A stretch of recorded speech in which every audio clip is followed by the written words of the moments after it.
let's bring in this guy here because we have some controversy in the video game world. We saw this story about, I don't know, a couple weeks ago where Alyssa Mercante, the writer for Kotaku, one of the leading blogs, used to be in the video game world. Mercante has had enough, and she said she is going to be sending out legal letters. And my, oh my, this man, SmashJT, has received a legal cease and desist. Smash, how are you, my friend?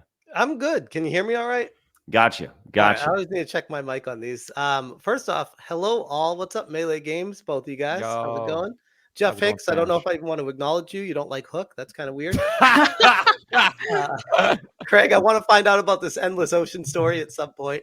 That's right. And hi, Blabs. I don't want to ignore you. That's right. Before we continue, did anyone else notice Jeff go like this when you said Alyssa Mercante? Just casual, throw that in there. Woo! Anyway. That'll be good on the edit. Because that website is trash. Don't call it trash. It is an endless gold mine of content. Is what I agree. All right, positives. Let's take a step back here, Smash. How did we get here? Give us the rundown, and then let's talk about when you received the letter. But how did all of this start? Well, my parents immigrated from. Shut up. Okay. So way back, there was a controversy that started when I was frustrated that Kotaku was not being honest in their stories. Specifically, the Sweet Baby Ink doesn't do what you think they do story from Alyssa Mercante, but many other stories as well. So it was around the time that Grum started his petition about the Stellar Blade, trying to get back the costumes and that. I was like, hey, that's a good idea. Maybe I'll start a petition to get Kotaku back on track. And if they're not able to get back on track, we need to end it, because I'm not a big fan of journalism that is not honest and forthcoming with their audience. I felt like it was a noble cause, and I'm sure it's going to crack a few eggs when you break the omelet and piss a few people off that, work there. And it did. And apparently Alyssa, which at the time I genuinely had no idea really who she was, she took some serious issue with me in particular for that. And after I made that video talking about how I'm starting this petition because I want to bring back integrity to games journalism, a lot of people started tweeting at me saying they were supporting the cause, they were on board with it, and they appreciated the movement I was trying to start. And so I just started retweeting people. I was like, oh, this is cool. And we're getting some going here. People are on my side with this, and maybe there's something here. Apparently one of the people I retweeted had a picture of Alyssa and said virtual execution or something. And I didn't think anything of it at the time. It's just like, okay, it didn't strike me as anything out of sorts. I've seen some really sketch stuff. This one just seemed very bland. But Alyssa took some serious issue to that. And am I being too long-winded here, Craig, or do you want No. Please set the table. So Alyssa reached out to me on Twitter and let me know in her own special way that she wasn't a fan of me retweeting that specific person. And I was like, okay, sorry, I'll undo that retweet. I didn't know you had an issue with that. I don't even know who you are, but that wasn't good enough. She was very upset that I did that. And she took it upon herself to go to the next step of start DMing me about how awful of a human being I am. And I'm like, oh, that's really kind of unhinged and weird. I'm not going to respond to that because nothing good is coming from that with this type of person. So I'm just going to ignore that.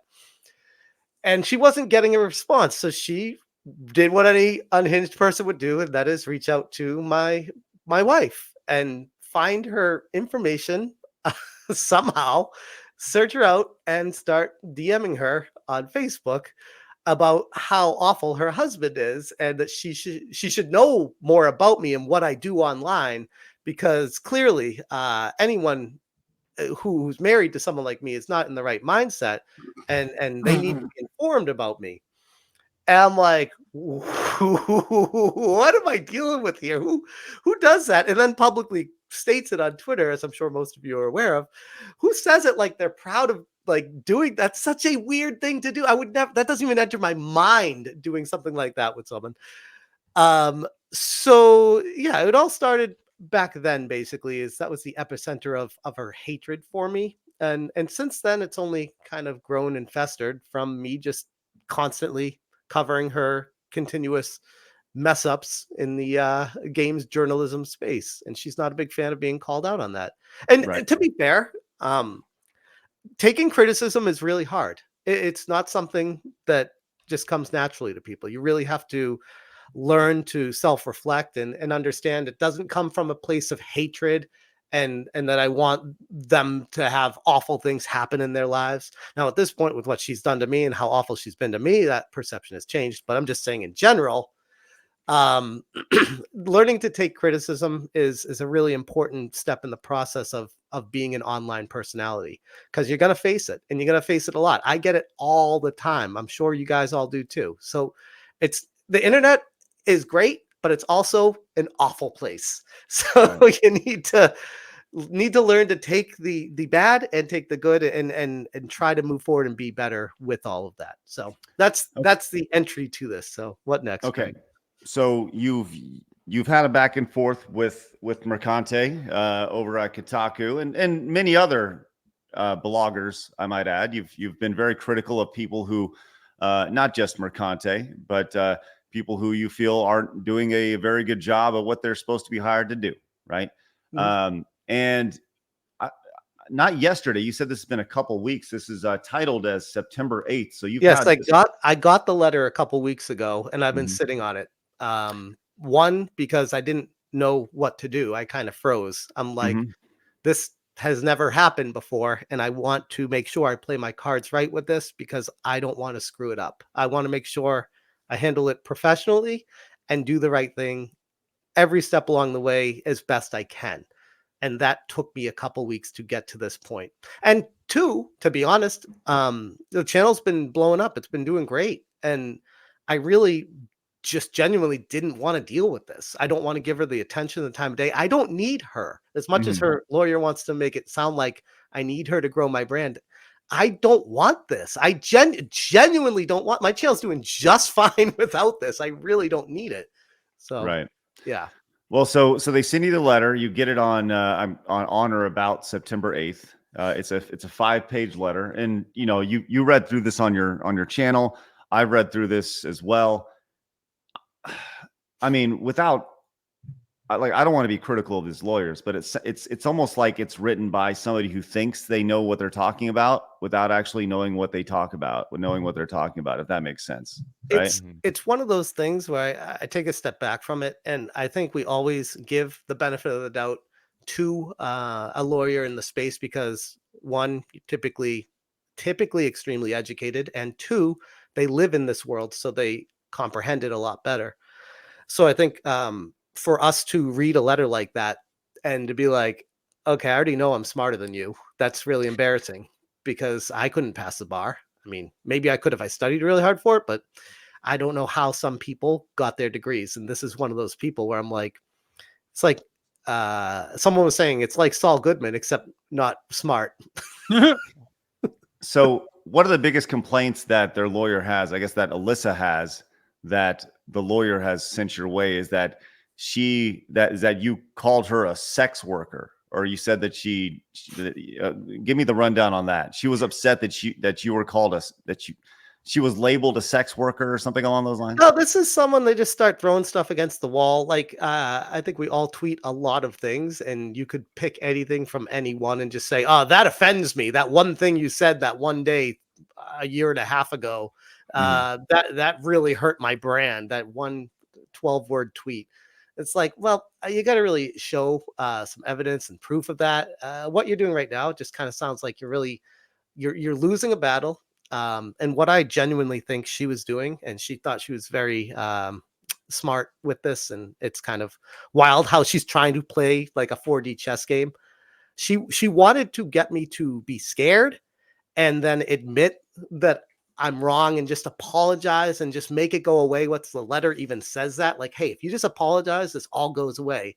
But the reality was, and I said this in my video, is they want me to apologize so that they can use that against me in the future. Because if I admit that I did something wrong, which I didn't, then they can say, look, you even said it here and you said it this way. And yet here you are covering her again. And we're taking offense to it the way we do again, just like we did the way we did last time. So now we can actually file suit with you and move forward with getting you in trouble or get money from you. Or someone else pointed out the verbiage in the apology she wanted me to make goes directly against the terms of service of YouTube.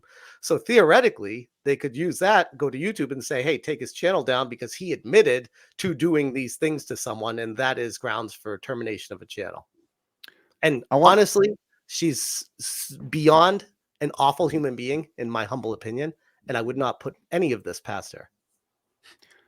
I want to read some of this because I think it's important to give a little more context as far as the letter that they had.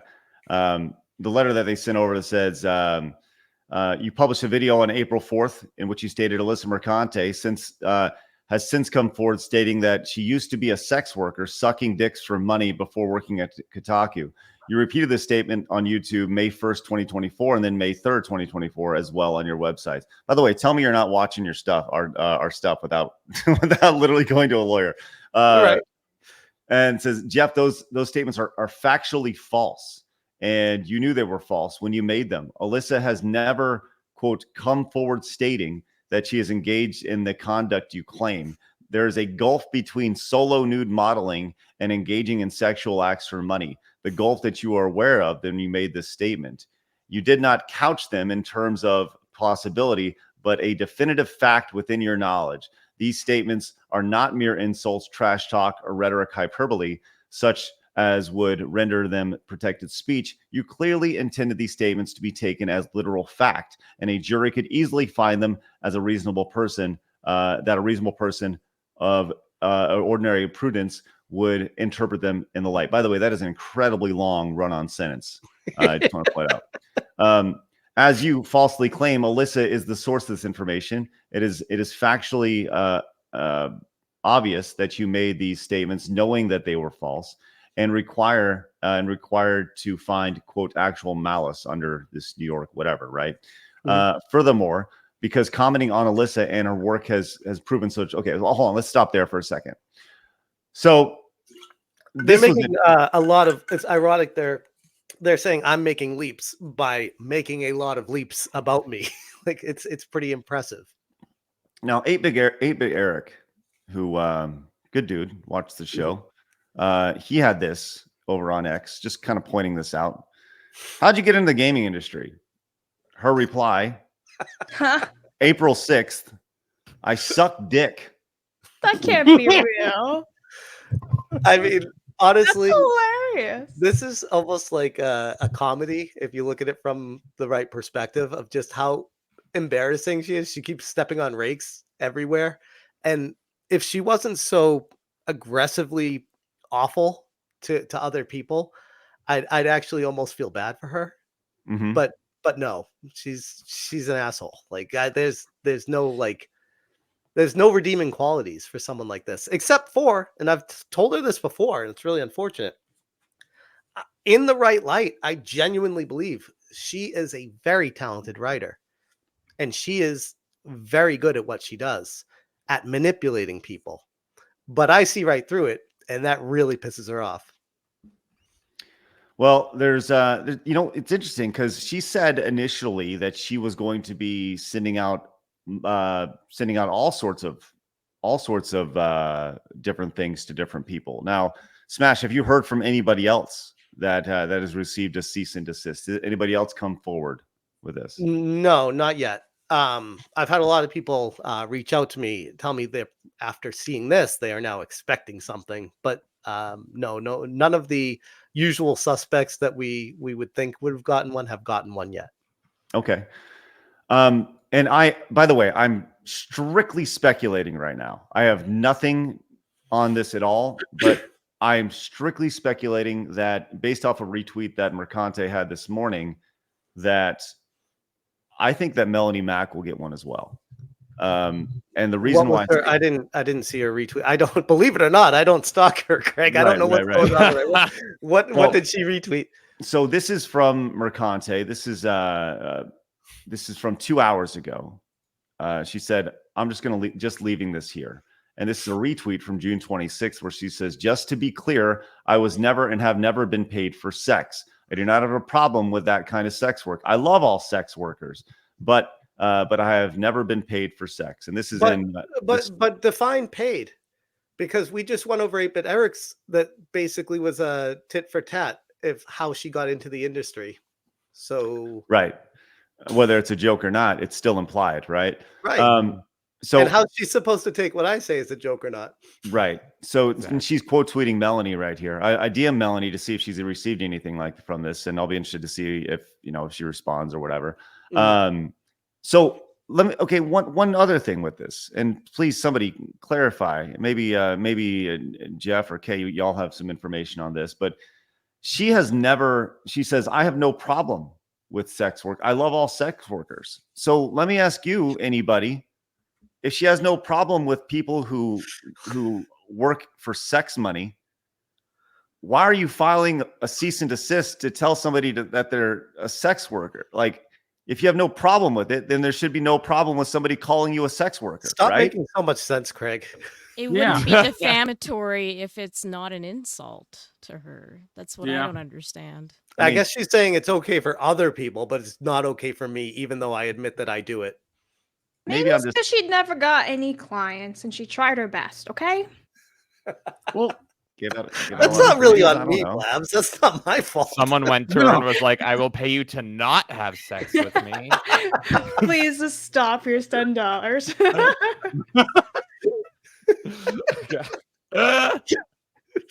Jesus. All right. So, by the way, I'm looking through. Oh, and also, Craig, I don't know if I mentioned this in my video. I can't recall. There's been a lot of stuff happening, but I have contacted Ron Coleman and retained him as my lawyer for this situation, and he is pretty legendary. He'll be handling this, and I'm quite confident in what is going to be transpiring that I can't speak to right now publicly, but I'm in a good space with this. Well, you said you're willing to fight and countersue. You said that publicly, right? Mm-hmm. So and I stand by that. Okay. She said previously that she may need some sort of assistance from some sort of crowdfunding or something along those lines. Is that something that you could potentially anticipate as well? Honestly, I hadn't thought that far ahead about it, because that's not my goal. Is not to try to squeeze money out of people. My goal is to move past this and get back to talking about the game industry. Clearly, her intent is trying to get money out of this, because she even preempted it in a message to everyone. That is not my goal, nor do I want to have that be an aura around the situation. I mean, you could look at the bright side. You could potentially own Kotaku by the time this is all said and done. Wait! You said look at the bright side. Yeah. You can Pull a own Hulk it. Hogan. How is that the bright side? I personally shut it down. Yeah, exactly. You own it and shut it down. Bingo, right? Oh no! You know what I do? First order of operations: hiring Craig to be the head writer or whatever. That's real. Let's go. Love it. I'm on board for sure. I'll be the general manager of Kotaku, and we'll just shut it all down. Legendary Smash. That'll look great on a resume. Well, I'll tell you what. Yeah, be the guy who has it. Now you can just shut it down. So so that's kind of where it's at right now. You took a couple weeks to process it. How soon did you talk to Coleman about this? Was this? I've been in talks with him for about almost a week now. Okay. Back and forth. And again, I know we all have perceptions of all lawyers are pretty scummy, but no, Ron's not. Ron's legit. I got nothing but good things to say about him. Love it. All right. Well, you're gonna need to keep us updated on things. Obviously, the court system moves slow. Do you intend on offering any sort of apology, or can you speak on that at this point? I will say that no apology will be coming, and a letter from Ron should be appearing shortly. Will that letter, when you send that letter, will you make it public, or is that up to her to make that letter public? I will be making it public for sure. All right.